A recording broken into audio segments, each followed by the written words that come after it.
And the Lord spoke to Moses and Aaron, saying, This is the requirement of the law, inasmuch as the Lord instructed, saying, Speak to the sons of Israel, and let them take to you an unblemished red heifer, which does not have a blemish on it, and which no yoke was put upon. And you shall give it to Eleazar the priest, and they shall lead it outside the camp to a clean place, and they shall slaughter it before him. And Eleazar shall take some of its blood, and sprinkle some of its blood 7 times, opposite the face of the tent of witness. And they shall burn it up before him. And the skin and its flesh and its blood, together with its dung, shall be burned up. And the priest shall take cedar wood and hyssop and scarlet, and they shall cast them into the midst of the burning of the heifer. And the priest shall wash his clothes and bathe his body with water, and afterwards he shall enter into the camp. And the priest shall be unclean until evening. And the one who burns it shall wash his clothes and bathe his body, and he shall be unclean until evening. And a clean person shall collect the ashes of the heifer, and deposit them outside the camp into a clean place. And they shall be for the congregation of Israel's sons for safekeeping, water for sprinkling. It is a purification. And the one who gathers the ashes of the heifer shall wash his clothes and shall be unclean until evening. And it shall be a perpetual precept for the sons of Israel, and for the guests who associate themselves. The one who touches the dead of any animal's soul shall be unclean for 7 days. He shall be purified on the 3rd day, and on the 7th day he shall be clean. But if he is not purified on the 3rd day, and on the 7th day he shall not be clean. Everyone who touches the dead from a human soul, if he died and was not purified, has defiled the tent of the Lord. That soul shall be wiped out from Israel, because water for sprinkling was not sprinkled upon him. He is unclean. His uncleanness is still in him. And this is the law. A person, if he dies in a house, everyone who enters into the house, and as many things as are in the house, shall be unclean for 7 days. And every open vessel, as many as do not have a band tied on it, are unclean. And everyone who, on the surface of the plain, might touch a slain person, or a corpse, or a human bone, or a grave, for 7 days he shall be unclean. And they shall take for the unclean some of the burnt ashes of purification, and they shall pour out upon them living water into a vessel. And a clean man shall take hyssop and dip it into the water, and sprinkle it upon the house, and upon the furnishings, and upon the souls, as many as are there, and upon the one who touched the human bone, or the slain person, or the dead person, or the grave. And the clean one shall sprinkle upon the unclean one, on the 3rd day and on the 7th day, and he shall be purified on the 7th day.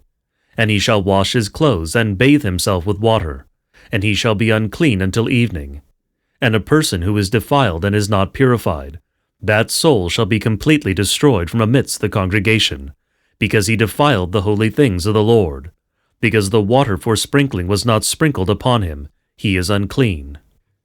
And it shall be for you as a perpetual precept. And the one who sprinkles the water for sprinkling shall wash his clothes, and the one who touches the water for sprinkling shall be unclean until evening. And everything the unclean one touches shall be unclean, and the soul who touches it shall be unclean until evening. And the sons of Israel, the whole congregation, came into the wilderness of Sin in the 1st month. And the people stayed in Kadesh, and Miriam died there, and was buried there. And there was no water for the congregation, and they were gathered together against Moses and Aaron. And the people were reviling Moses, saying, If only we had died in the destruction of our brothers before the Lord. And why did you bring up the congregation of the Lord into this wilderness, to kill us and our animals? And why is it that you brought us up out of Egypt, to come into this evil place? A place it is where nothing is sown, neither figs nor vines nor pomegranates, nor is there water to drink. And Moses went and Aaron from before the congregation to the door of the tent of witness, and they fell face down, and the glory of the Lord appeared to them. And the Lord spoke to Moses, saying, Take the rod, and hold an assembly of the congregation, you and your brother Aaron, and speak to the rock before them, and it shall give forth its waters, and you shall bring water out from the rock for them, and you shall provide drink for the congregation and their animals. And Moses took the rod that was before the Lord, just as the Lord instructed. And Moses and Aaron held an assembly of the congregation before the rock. And he said to them, Listen to me, you disobedient people. We shall not bring forth water from this rock for you, shall we? And Moses lifted up his hand and struck the rock twice with the rod, and much water came out, and the congregation drank in their animals. And the Lord said to Moses and Aaron, Because you did not believe, to sanctify me before Israel's sons, therefore you yourselves shall not lead this congregation into the land that I have given to them. This is a water of dispute, because the sons of Israel reviled before the Lord, and he was sanctified in them. And Moses sent messengers from Kadesh to the king of Edom, saying, This is what your brother Israel says. You understand about all the trouble that has found us, and our fathers went down into Egypt, and we lived as sojourners in Egypt for rather many days, and the Egyptians mistreated us and our fathers. And we cried out to the Lord, and the Lord listened to our voice. And having sent an angel, he led us out of Egypt. And now we are in Kadesh, a town on the edge of your borders. We shall pass through your land. We shall not traverse fields or vineyards, nor shall we drink water from your cistern. We will travel by the royal road. We will not turn aside to the right nor to the left, until we have passed through your borders.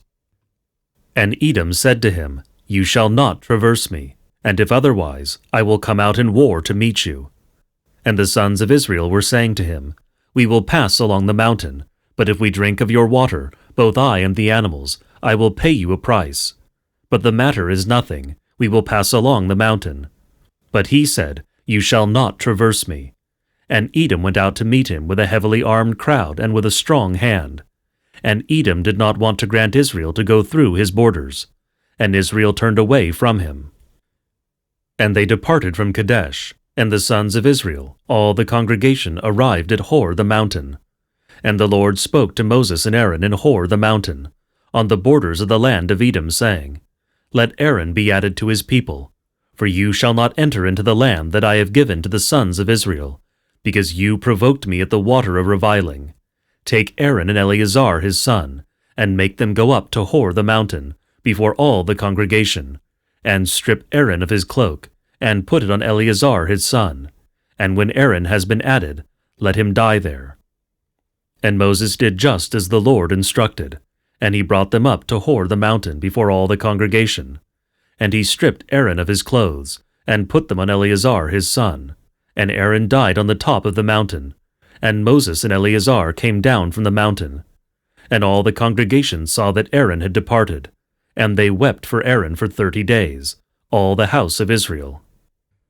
And Cleanness, king of Arad, who lived by the wilderness, heard, for Israel came by way of Atharim. And he made war against Israel, and carried off a body of captives of them. And Israel vowed a vow to the Lord, and said, If you deliver to me this people as subject, I will anathematize it, and its towns to destruction. And the Lord listened to the voice of Israel, and handed over Cleanness as subject to him, and he anathematized him in his cities, and they called the name of that place Anathema. And they set out from Hor the mountain by way to the Red Sea, and they went around the land of Edom. And the people became faint-hearted on the way, and the people railed at God and against Moses, saying, Why have you brought us up out of Egypt to kill us in the wilderness?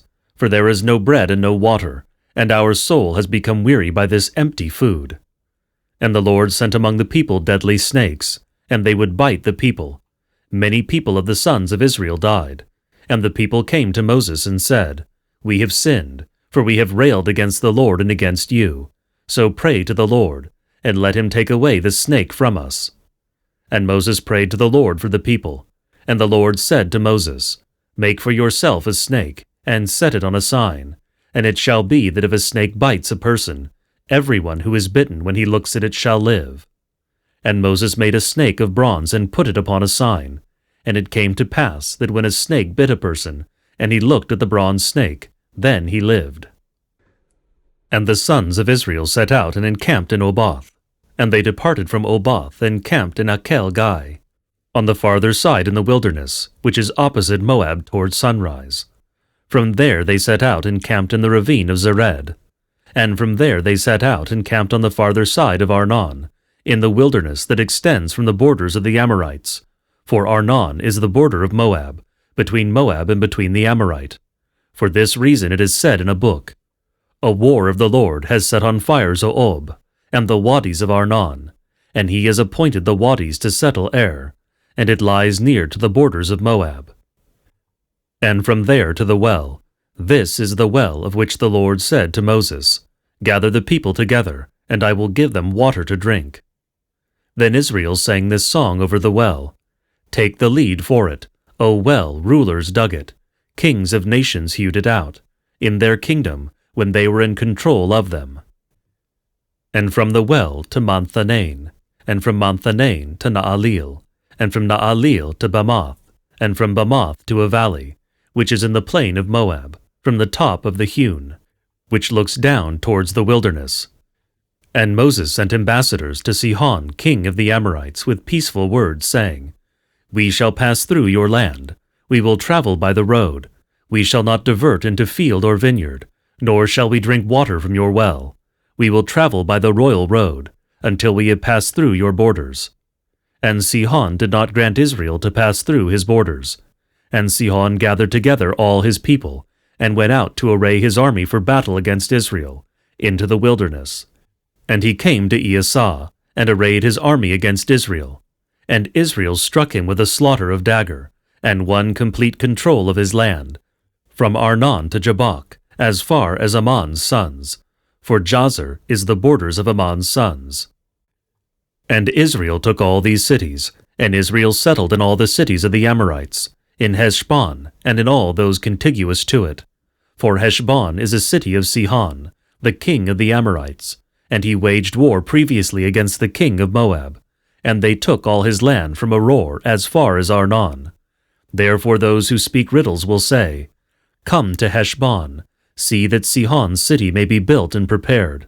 For a fire came out from Heshbon, a flame from Sihon's city, and it devoured as far as Moab, and swallowed up the steles of Arnon. Woe to you, O Moab! You were ruined, O people of Chemosh! Their sons were given over to escape, and their daughters are captives, to the king of the Amorites, to Sihon. And their offspring shall perish, Heshbon as far as Dibon, and the women yet further ignited, a fire against Moab. And Israel settled in all the cities of the Amorites, and Moses sent to spy out Jazer, and they captured it and its villages, and they cast out the Amorite who was there. And they turned about, and went up the road to Bashan, and Og king of Bashan came out for an engagement with them, and all his people, for war to Edrei. And the Lord said to Moses, Do not be afraid of him, for into your hands I have delivered him, and all his people in all his land. And you shall do to him as you did to Sihon, king of the Amorites, who dwelt in Heshbon. And he struck him and his sons and all his people, until he left none of his as live captives, and they inherited their land.